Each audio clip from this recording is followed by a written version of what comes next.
Ternyata yang membedakan mindset, bukan pendidikannya apa, bukan latar belakangnya apa, bukan orang tuanya siapa, bukan modalnya berapa, bukan usahanya apa, tapi mindsetnya, gitu. Nah, mereka saya bangun dulu mindsetnya. Rezeki atau uang itu sebenarnya soal kelayakan, Mas. Gitu. Kita sudah pantas apa belum? Kan kita semua sama-sama tahu ya, Tuhan tidak pelit kan, gitu. Pasti tidak pelit. Nah, pertanyaannya kok saya belum dikasih banyak? Gitu. Atau jangan-jangan mungkin dulu saya belum pantas ya. Jangan-jangan saya dikasih 1 miliar, saya jadi nakal gitu. Jangan-jangan saya jadi sombong. Jangan-jangan saya jadi pamer, ngelukain orang lain gitu. Walaupun ada beberapa orang kaya tertentu dalam tanda kutip yang seperti itu, tapi kita yang berbicara yang kaya yang sebenarnya ya, artinya yang kaya tetap menjadi tetap baik gitu. Karena ya tidak semua orang di nominal tertentu itu tetap mempertahankan jadi orang baik. Bagaimana Om Bimo bisa meyakinkan sahabat-sahabat kita yang dia menjadi seorang karyawan dengan penghasilan yang sudah pasti segitu, sementara punya cita-cita menjadi kaya raya? Apa yang harus dilakukan? Konkretnya bagaimana? Ya menarik. Saya berangkat dari saya karena saya senengnya ya bagi ilmu yang saya lakukan gitu. Benar. Jadi setelah saya tahu kuncinya di mindset, saya perbaiki mindset saya dulu. Gitu. Banyak orang yang pengen kaya, contoh nih mindset ya.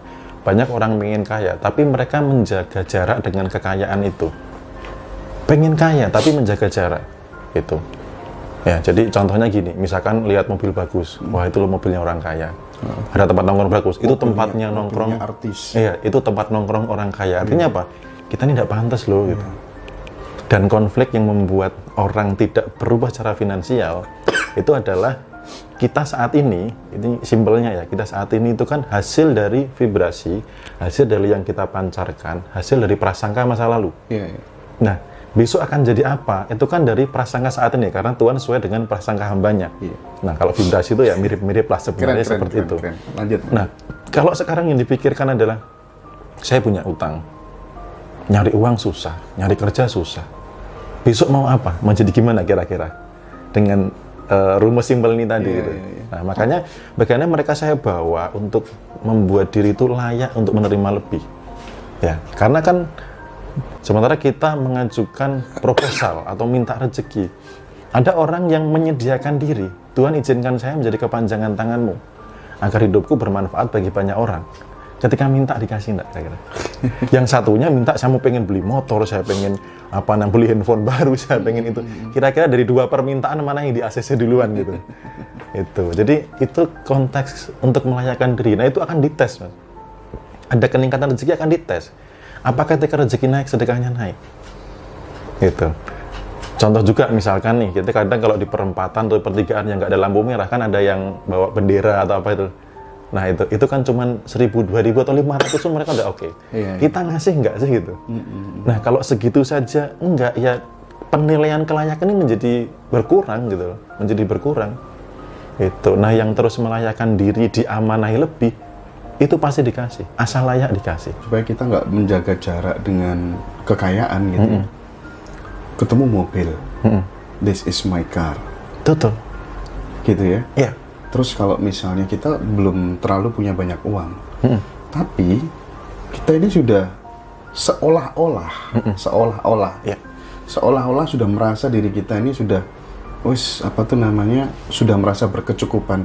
Itu cara untuk melayakkan diri. Betul. Jadi mindset berlebih itu harus ditanamkan. Meskipun belum berlebih secara kenyataan. Nah, justru sweetnya di situ, Mas. Sweet merubah kenyataan itu adalah, kan namanya iman itu kan percaya dulu baru melihat. Percaya dulu sebelum terjadi. Iya, percaya sebelum terjadi. Tuhan mengikuti persangkaan hambanya. Artinya apa? Prasangka dulu dong. Bukan kejadian dulu. Jadi ketika belum ada, bagaimana? Ketika belum kaya, bagaimana merasa kaya? Ketika belum kaya, bagaimana punya kesadaran kaya? Gitu. Tapi memang kadang ada perdebatan. Jelas-jelas nggak punya uang. Jelas-jelas banyak hutang gitu kan. Kok disuruh mikir kekayaan gitu. Supaya kemudian kita bertumbuh ya, Om Bimo ya. Kok ada orang sukses, ada orang gagal gitu kan. Akhirnya saya ketemu dengan salah satu teman waktu itu bergerak di bidang asuransi. Nah, ketika ngobrol itu, akhirnya saya narik kesimpulan gitu. Ternyata yang membedakan orang sukses dan orang berhasil itu ada di isi kepala gitu. Ada di mindset gitu. Ada di pikirannya. Iya, jadi mereka saya ajak ngomong untuk ngeluh nggak mau. Lo nggak mau? Nggak mau. Saya ngajak ngomong untuk membicarakan orang lain, nggak mau. Mas, kalau itu nggak membuat manfaat buat kita, jangan dibicarakan. Jadi selalu itu plan, project, kemudian arah ke depan, tentang mindset. Sampai akhirnya saya tertarik, Pak, kok bisa punya pemikiran begini, gimana? Itu Gitu. rata-rata atau hanya 1-2 orang aja? Kebanyakan ya ketemu gitu. Kebanyakan begitu. Gimana gitu? Dia cerita, saya baca buku, Mas. Itu. Sampai saya nanya, bukunya apa saja. Sampai salah satu yang direferensi adalah buku Sadar Kaya. Itu salah satu buku yang saya baca ulang sampai 6-7 kali.